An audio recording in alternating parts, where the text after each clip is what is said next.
Welcome to World History Lesson 10. Middle Ages.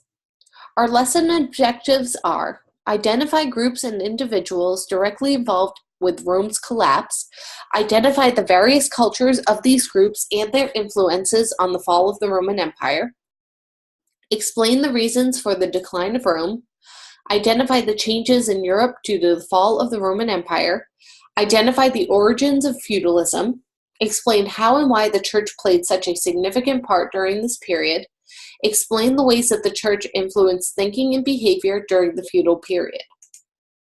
Early Middle Ages. Historians generally agree that the early Middle Ages lasted about 500 years, from the fall of Rome in AD 476 to the end of the 10th century. This time period of history is categorized by a decline in the orderly civilization of Western Europe and is known as the Dark Ages.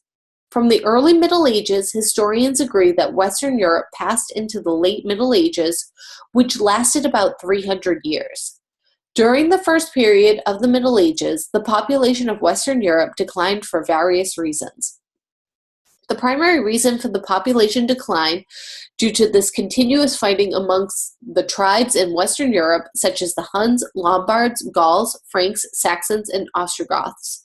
To add to its problems, Europe was invaded frequently and from almost every direction. From the north and west, Scandinavian tribes called Vikings raided towns and settlements, reaching as far as Constantinople. From the east, Europe was invaded by Hungarian tribes called Magyars, and from the south by Muslims.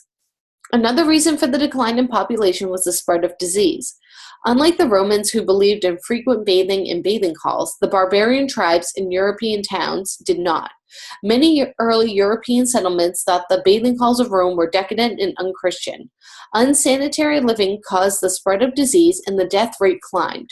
Except for the brief period of Charlemagne's empire, the tribes of Western Europe were unable to unite as tribal leaders lacked any loyalty to one another. Unity brings strength, and from strength comes strong defense. With a strong defense, the Western Europeans would probably have been able to defeat the Vikings, Magyars, and Muslims. As Western Europe was so divided, they suffered greatly from the various invasions from outsiders.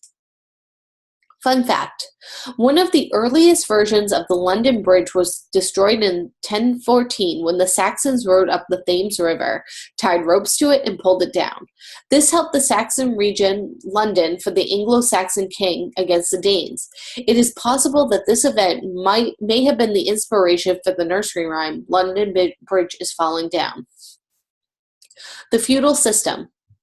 Castles were built for protection during this time. Around the castles were high walls and towers, with a garrison able to provide living quarters for soldiers.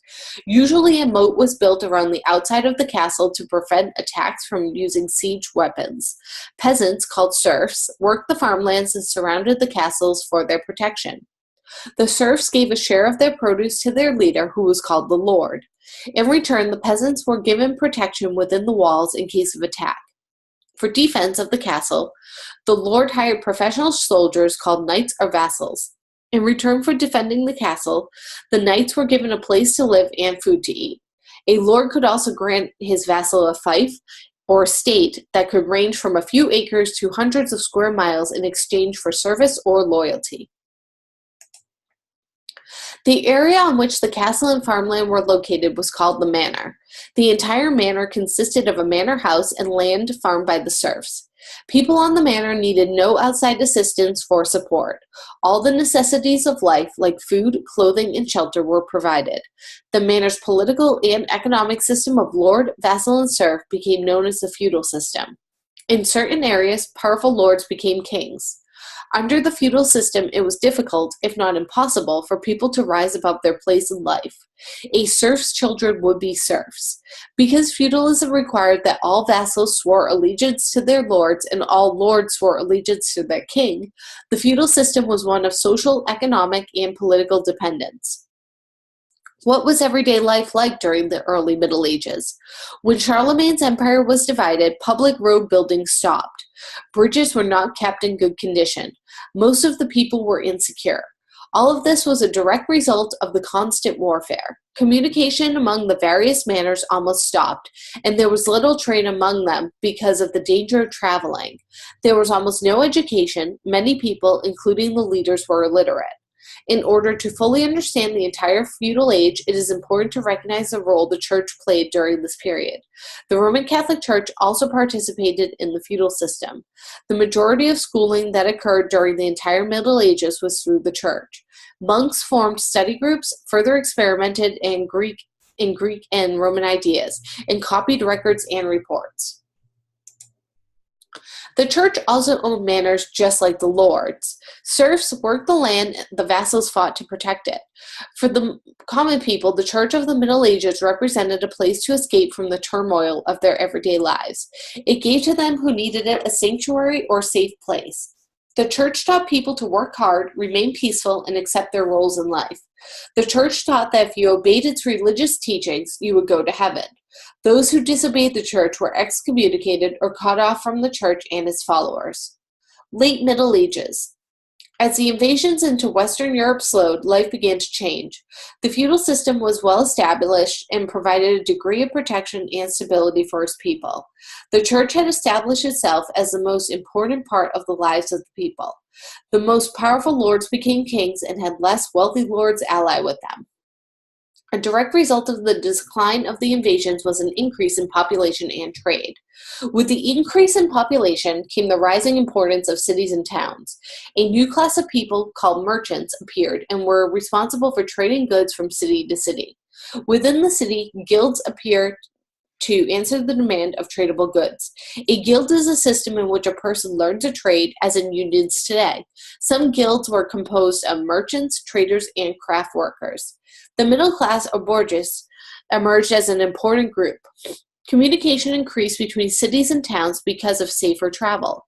Trade routes with the Islamic and Byzantine empires improved as kings and lords could provide a measure of safe travel. Along with new goods, new ideas were introduced into Western Europe. Throughout this period, however, the poor remained poor, although the serfs were now free to move from place to place. Lords of manors realized that it was cheaper to give land to the serfs in return for rent than to force serfs to work land in return for food and shelter. The political authority of the church also increased. Now both the Pope and the kings were gaining more power. The Church of the late Middle Ages improved the education of the people. Learning also improved when universities were formed.